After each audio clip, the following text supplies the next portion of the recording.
Sveiki, šiandien pamastysime apie santuokos sakramentą. Tai yra truputį kita tema. Buvo ten apmastyta ir įkelti į truputį kiti apmastymai šiandien apie santuokos sakramentą. Ypatingai tai aktualu tiems, kas priėmė santuokos sakramentą, bet taip pat ir dar labiau aktualu tie, kurie dar planuoja priimti santuokos sakramentą, susituokti. Taigi, santuokos metu pats svarbiausias momentas yra santuokos priesaika, kuri yra sakoma, pradžioje vyras sako savo žmonai priesaiką, vėliau žmona vyrui. Ir tie žodžiai yra tokie. Aš, vėliau žmogus pasako savo vardą, šiuo atveju vyras, imu tave, pasako žmonos vardą, savo žmona ir prisiekiu visada būti tau ištikimas, kai laimė lydės ar vargas suspaus, kai sveikata atvers ar lygos suims, visą gyvenimą tave mylėsiu ir gerbsiu, te padeda man Dievas. Ir šiandien tas apmąstymas būtent bus apie kiekvieną žodį, kuris yra parašytas ir kuris yra ištartas santuokos sakramento metu.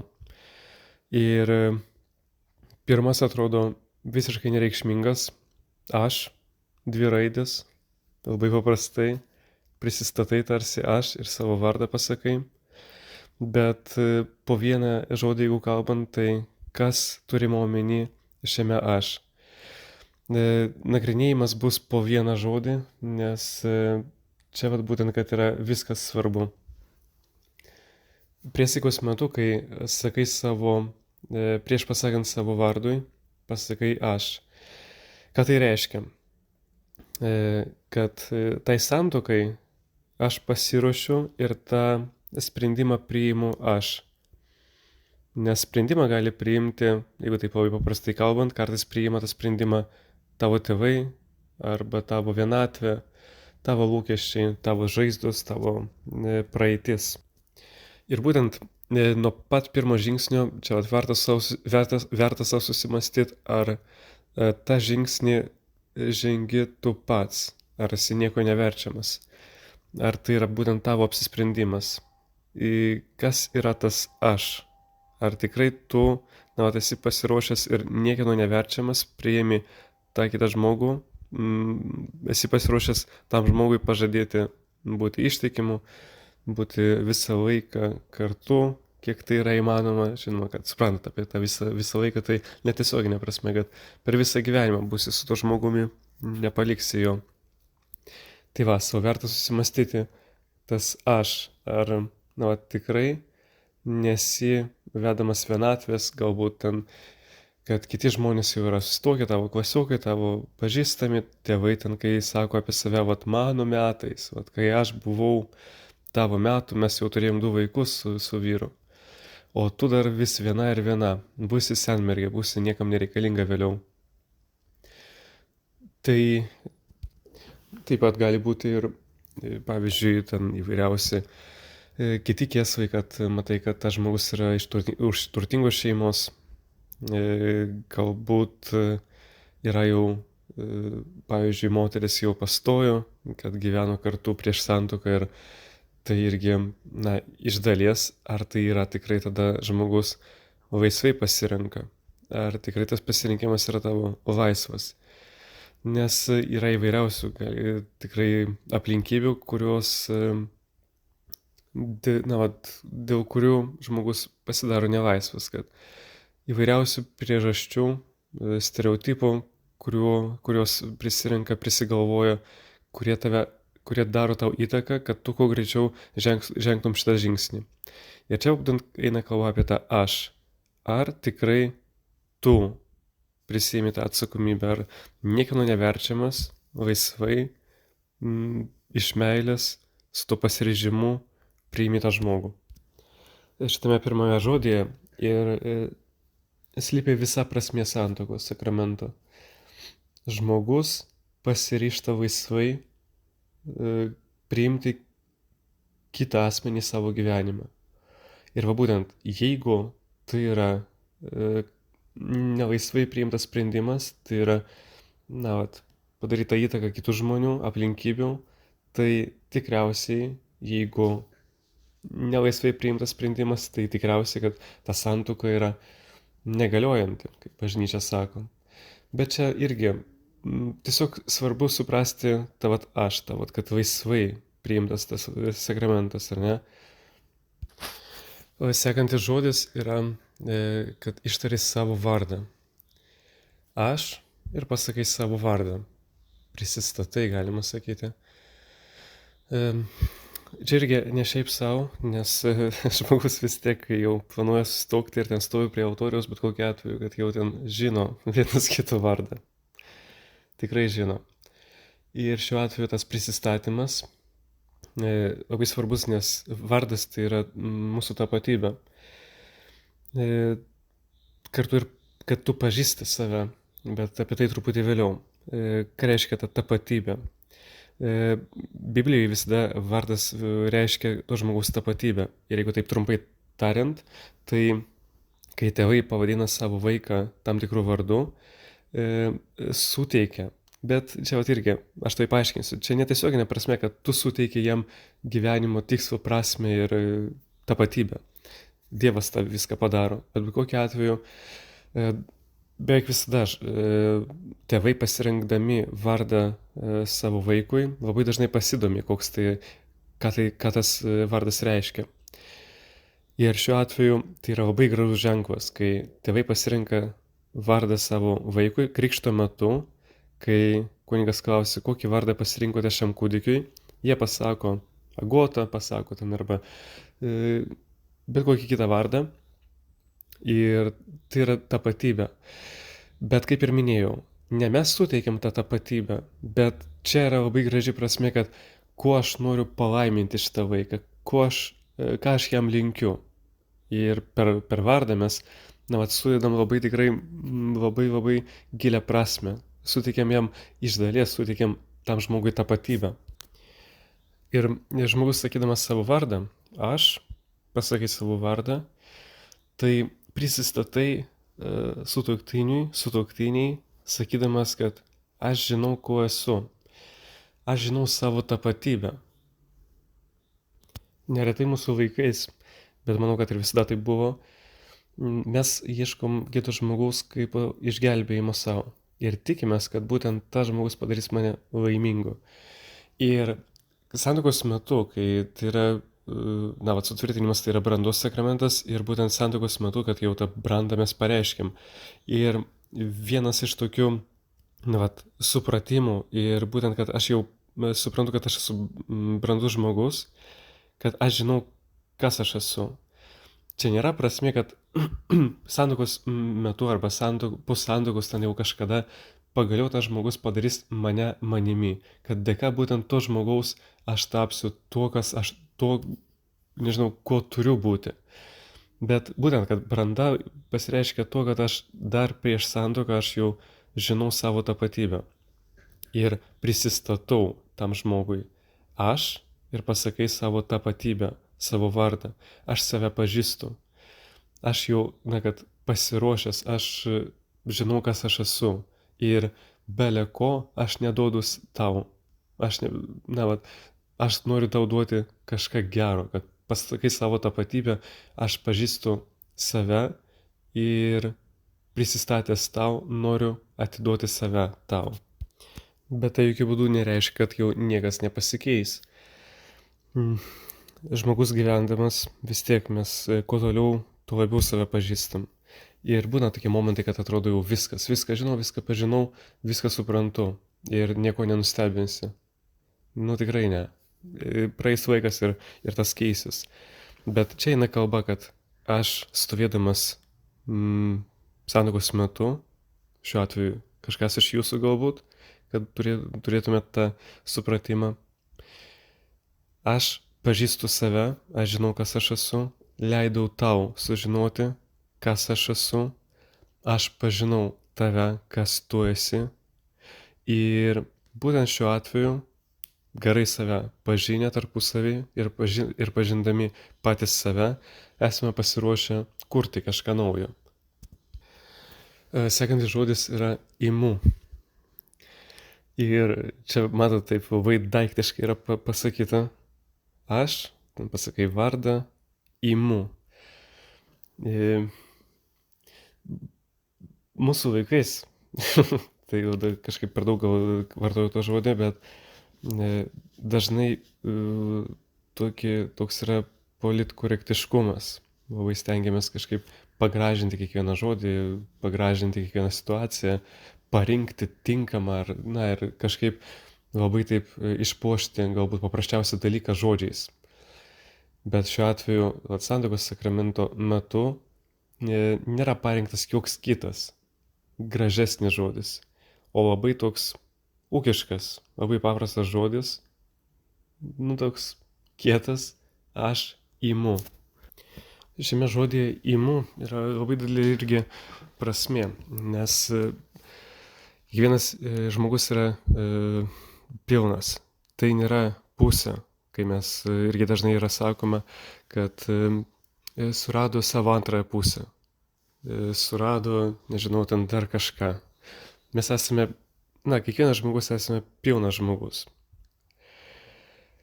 Pilnai sukurtas. Ir mes neturime ieškoti kitos dalies. Mes esame pilni. Tai yra labai svarbu irgi suprasti. Tai yra, bažnyčios mokymas, kuris truputį žmonių yra kartais iškreiptas, kai ta širdis būna padalinta per pusę ir tarsi, kai žmonės sutinka vienas kitą, tai ta širdis yra tada sujungta. Tai netiesa. Kiekvienas iš mūsų esame pilni. Ir imu tave. Čia tas žmogiškas toks noras, labai paprastas ir labai normalus, geras, kad visi mes norime būti paimti, norime būti reikalingi. Kiekvienas būna ten pasijauti arba vienišas, arba kažkoks, tarsi kažko trūksta ir kartais norisi, kad tave kažkas paimtų. Ir šiuo atveju paimtų tokį, koks tu esi.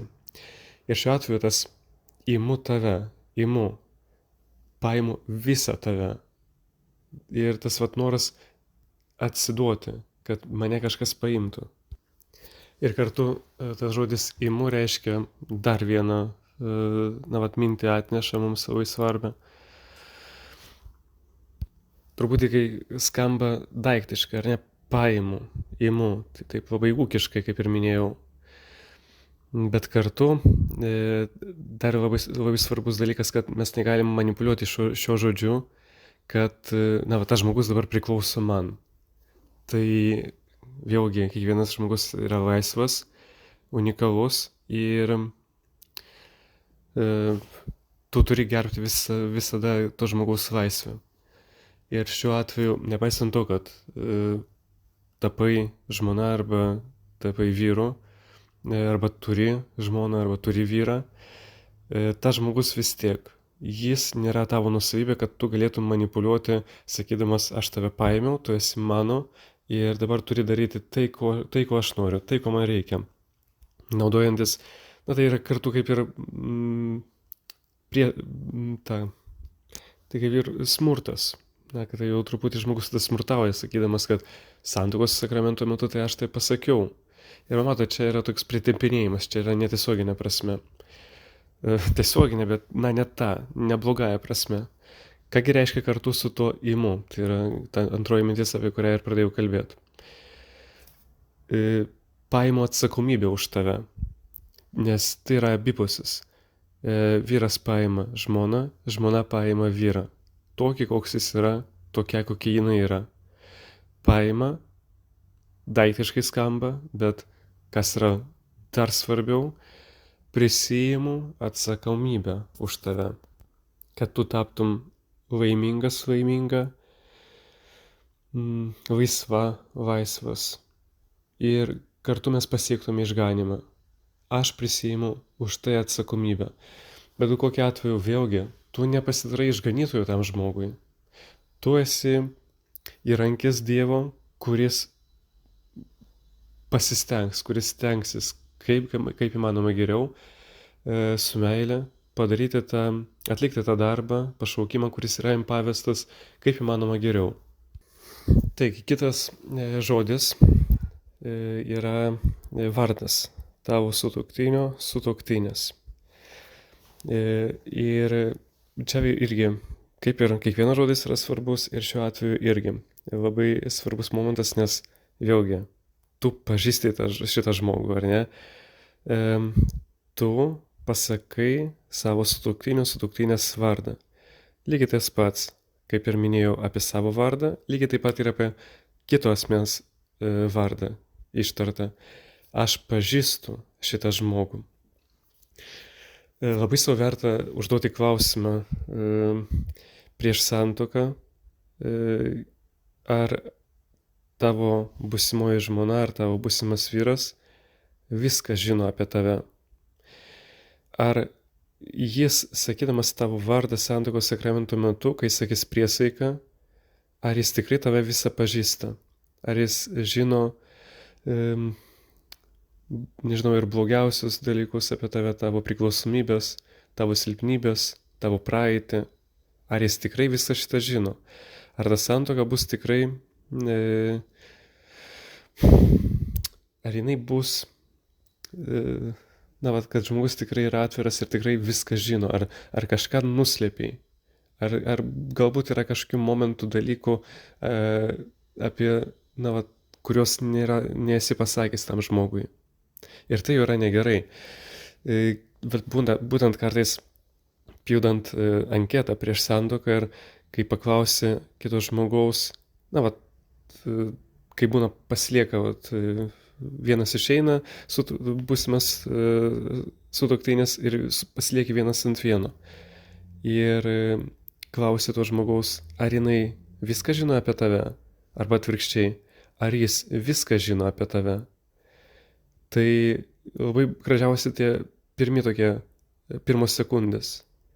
Iš pradžių žmogus pasimeta, nes tai yra labai netikėtai, nuleidžia akis arba kažkaip nukreipia galvą, kartais parausta truputį, nes ir tai jau iš karto matosi, kad kažkas yra negerai.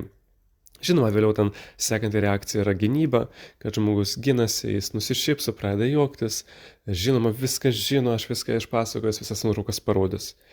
Bet kokiu atveju yra ir kitų pavyzdžių, kai žmogus tikrai sąmoningai sako taip, viską žino.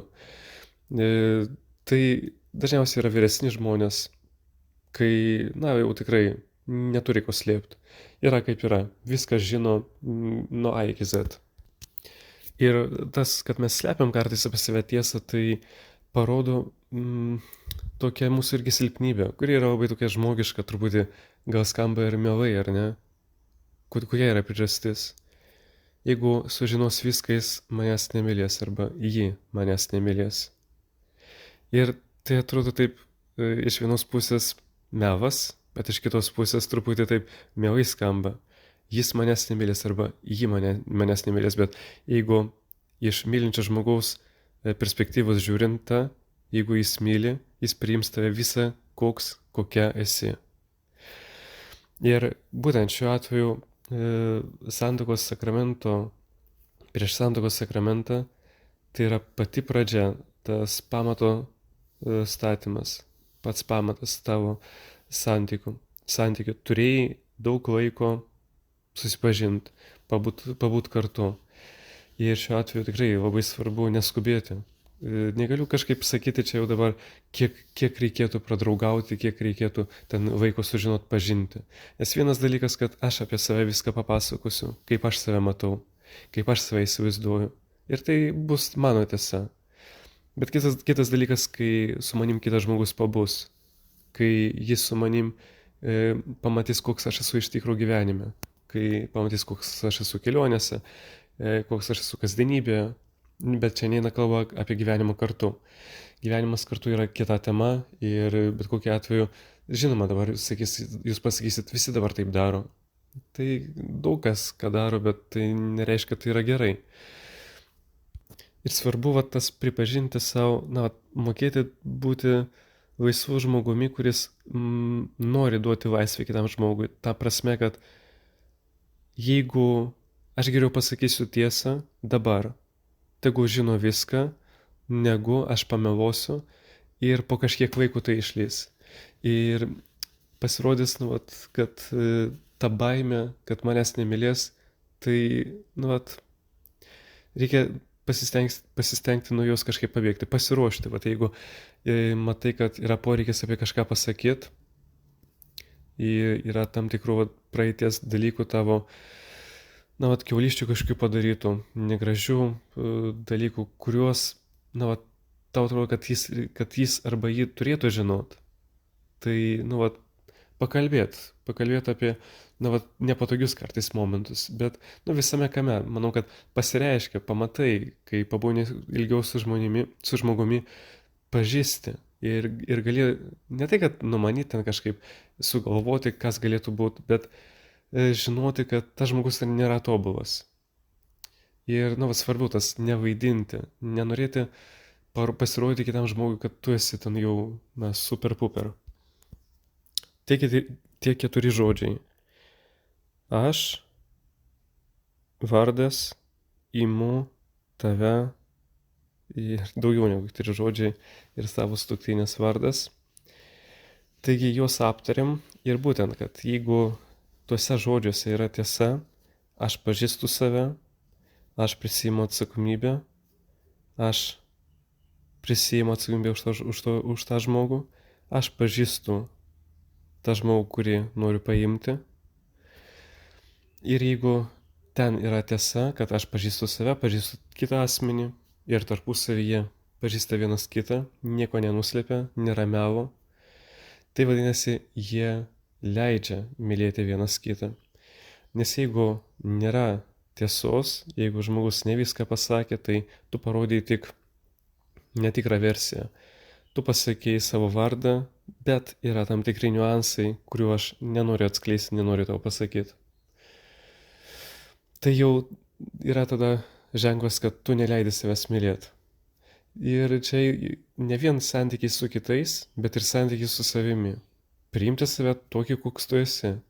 Visą, koks tu. Nereikia ten, kad maždaug aš noriu pamiršti savo ten dalį gyvenimo. Aš noriu pamiršti visą savo gyvenimą iš mokyklos laikų. Noriu pamiršti savo gyvenimą ten iš kažkokio ten laikotarpio arba iš tam tikrų santykių su kitu žmogumi. Ne, tai yra tavo gyvenimo dalis. Tai yra būtent, tai esi tu. Tai yra tavo tapatybė. Tai yra praeitis, bet yra svarbi. Ir būtent priimti viską ir šiuo atveju tas kitas žmogus, su kuriuo tu nori gyventi, praleisti visą gyvenimą kartu, jis turi teisę žinot viską. Manau, kad šiuo atveju tai verta būtų užduoti klausimus, o kas tau yra svarbu, ar ne? Galbūt vienam žmogui ten tam tikri dalykai, silpnybės kažkokios yra tai normalu, kitam ne. Pavyzdžiui, apie ištikimybę vėliau kalbėsim, bet vėlgi paklausti, o kas tau yra ištikimybė. Galbūt tau yra neištikimybė, kad tavo žmona nueis ten su bendradarbiu kavos. Pavyzdžiui, per kažkokią pertrauką. Galbūt tai tau yra nenormalu. O jai tai gali būti tikrai be jokios ten blogos minties, kad tiesiog ten nuėjo ir praleido kažkiek laiko, ar ne, per pertrauką, ten pietų pertrauką. Bet jeigu tai tau netinka, apie tai būtent, kad reikia žinot, būtent dialogas turi būti išsiaiškinta. Ir tu negali išsiaiškinti ir viskam pasiruošti dar prieš santuoką. Vėliau visas gyvenimas prieš akis. Ir jeigu tu moki jau spręsti problemas ir kalbėti atvirai prieš santuoką, po santuokos galbūt bus truputį sunkiau, bet tu jau turėsi patirti. Geriau prieš išmokti. Ir kad bent jau ta pradžia būtų graži. Žinoma, visas gyvenimas, kad būtų gražus. Tai yra pirma dalis, bus dar antroji. Kad per daug neištempti, bus antroji dalis, kur pratęsiu vėlgi apie... Sveiki, šiandien